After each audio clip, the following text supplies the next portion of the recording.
PVT surface, we tried to identify it. Where is your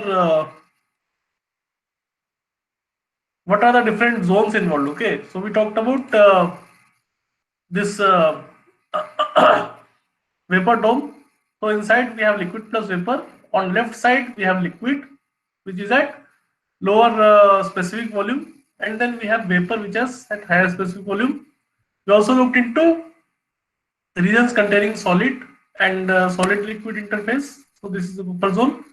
Then we talked about solid vapor zone here, and then this is the path when the solid sublimates.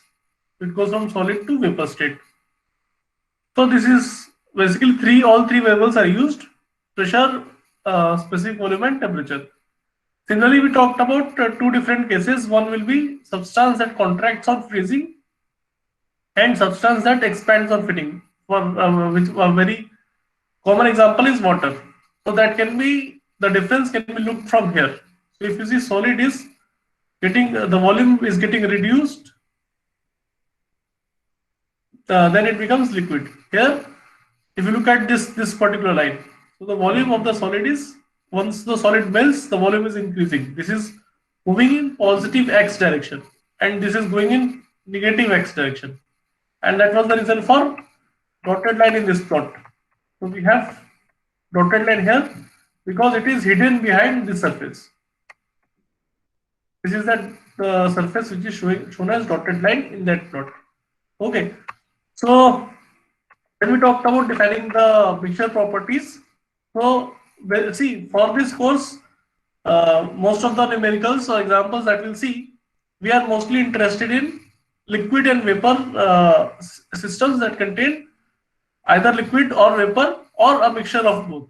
So basically we will be dealing with substance which are lying under this vapor dome, and for these substances we need to take average quantities. Okay, so for example, if I want to calculate volume of any substance which is at point B, so I have to take average of average property of liquid at point A, and average of vapor, saturated vapor at point C.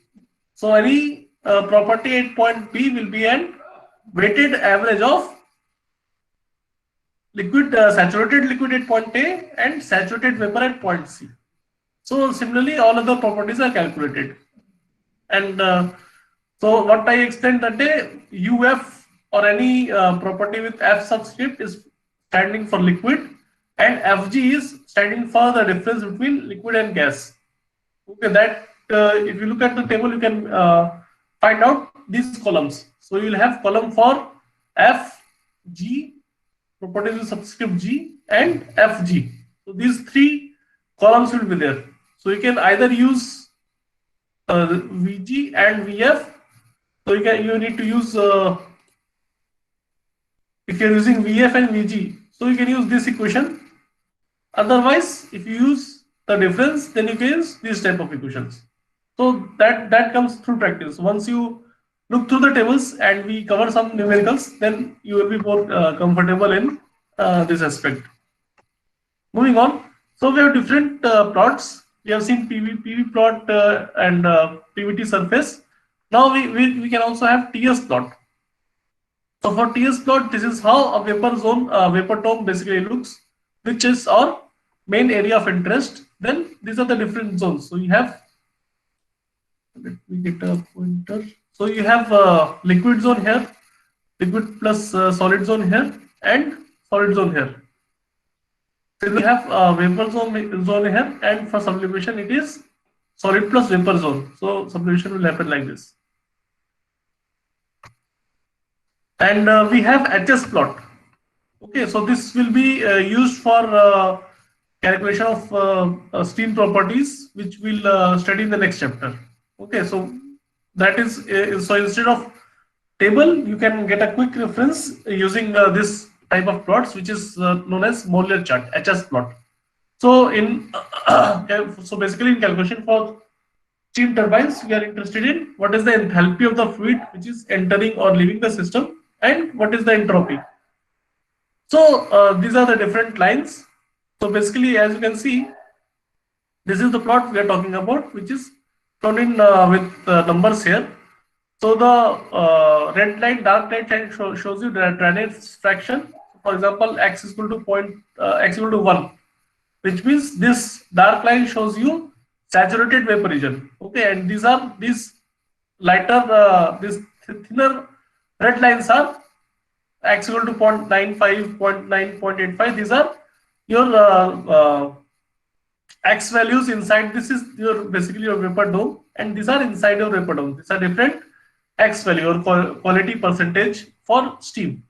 And the green lines that you see, that are isotherm, constant temperature. So you can see it is written yeah, here 750, 100 degrees Celsius, 700 degrees Celsius, 650. So these are constant temperature lines, green lines. These are constant temperature isotherms. And blue lines are constant pressure isobars. Okay, so you can see 500 bar, 200, 150, like that. So basically, if you know your pressure and temperature, if you know, let us say that your superheated, you have a superheated vapor at 600 degrees Celsius and let's say 500 bar. So you'll follow this 600 degrees Celsius. Now I'll see where it meets that line. So it meets somewhere here. Okay, so this is your area of interest. Or if suppose you have 200 degrees Celsius at 10 bar. So 10 bar line is coming from here, blue line. Okay, you follow that line and see where it meets 200 degrees Celsius. So this is the point. Okay, so you can see 200 is coming from there. So where these two meet, or sometimes you have to interpolate a little bit. Anyways, when we like look at the numericals, then hopefully it will be, you will get used to it. Okay, we'll also talk about pH plots. So these are basically used for refrigeration cycles. So here you see this dark black line. This is showing you vapor dome. Okay, and this black lines shows drainage fraction. So you are looking at drainage fraction of 0.1, 0.2, 0.3, and similarly, this red line shows you isotherms or constant temperature lines. So you can see 80, 70, 50, 60, like that.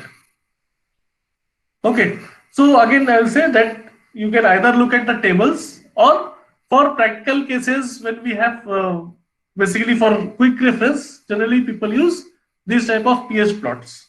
But you can also do the same calculation using tables and interpolation. Okay, so Sir, now yes, sir, what is drainage fraction? that is what we defined. Quality of steam or drainage X. Acha, okay, okay, sir. Oh, I was not able to understand dryness. Okay, sir. Yeah, that's right. So inside the vapor dome, you either talk about quality or drainage fraction. Both are the same thing. So basically, you're interested in knowing the percentage of steam or percentage of saturated percentage of vapor and liquid, because we have a mixture inside this, right? So that's what we are looking for. Okay. Now let us talk about equation of state and compressibility factor. So, okay, the animation is not. Let me.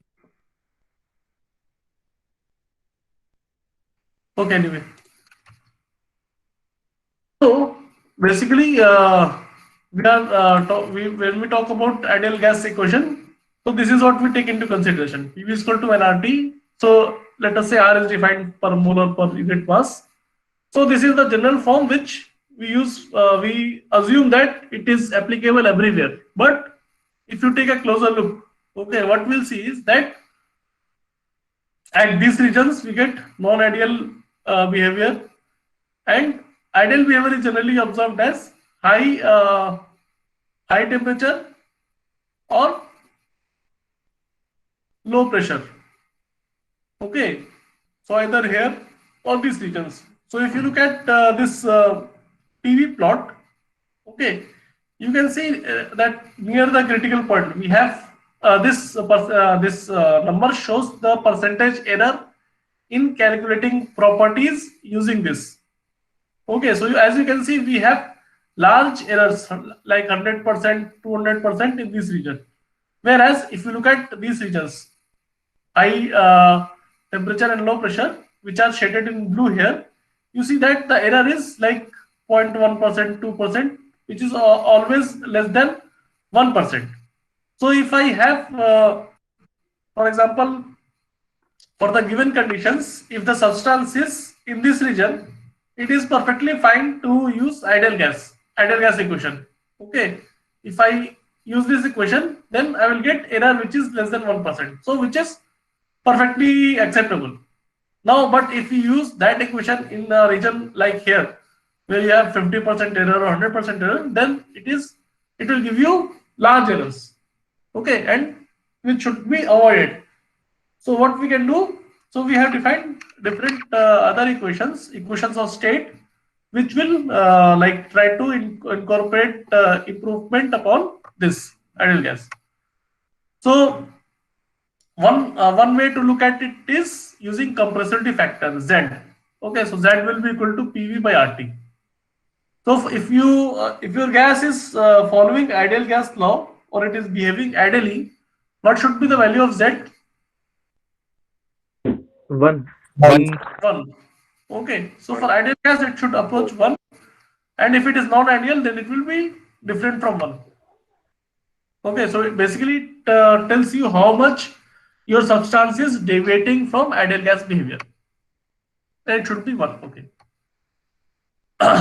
So basically we have a principle of corresponding states which says that you calculate Z for different substances or other gases, and that will be approximately the same at the same reduced pressure and temperature. Okay, so what you do is you first calculate reduced pressure. Okay, reduced pressure is the ratio of the actual pressure what you are looking at divided by critical pressure for that particular substance. Okay, similarly you calculate reduced temperature, which is actual temperature divided by critical temperature for that substance. So P critical and T critical are properties of that substance. Okay, these are unique features for every substance. So you take that and divide the actual pressure and temperature with that.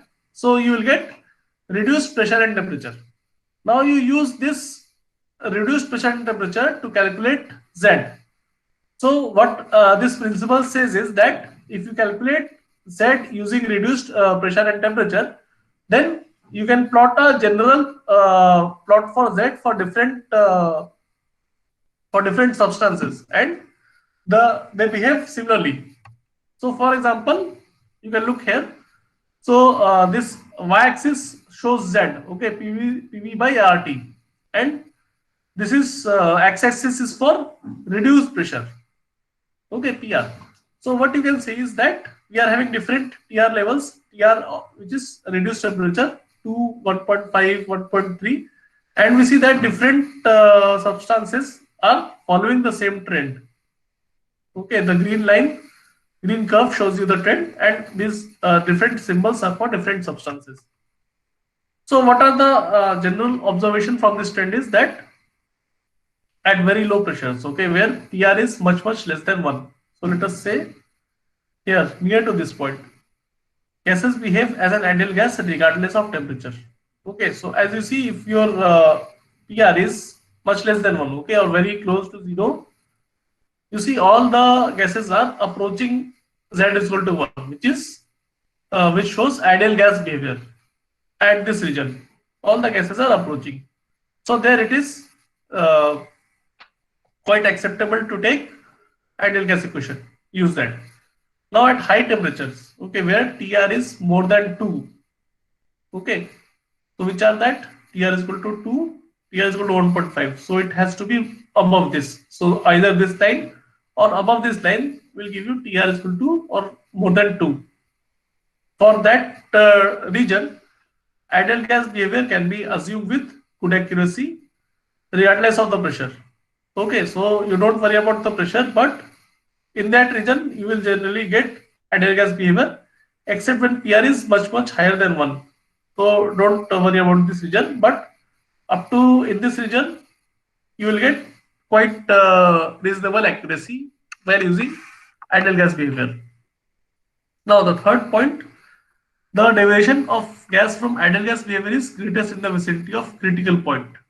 Okay, so critical point, you see the largest error, which we also saw in the last slide. So this will also correspond to TR is equal to 1 and PR is equal to 1.